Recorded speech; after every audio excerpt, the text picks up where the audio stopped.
नमस्कार मंडळी, श्री स्वामी समर्थ मंडळी. आवळा नवमी ही कशी साजरी करावी? आवळा नवमीला अक्षय नवमी देखील म्हणतात. या दिवशी कुठलीही पूजा किंवा दानधर्म केले तर हे कधीही क्षय न होणारी अशी ही अक्षय नवमी असते. त्यामुळे या दिवशी तुम्ही आवळ्याच्या झाडाची पूजा ही करायची असते.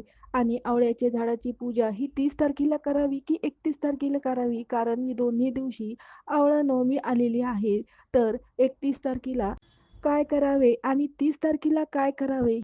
आवळा नवमी ही 30 तारखेला पण आहे आणि 31 तारखेला पण आहे. तर दान हे कुठल्या तारखेला करावे? कुठल्या वस्तूचे दान करावे? आवळा नवमीला अक्षय नवमी देखील म्हणतात.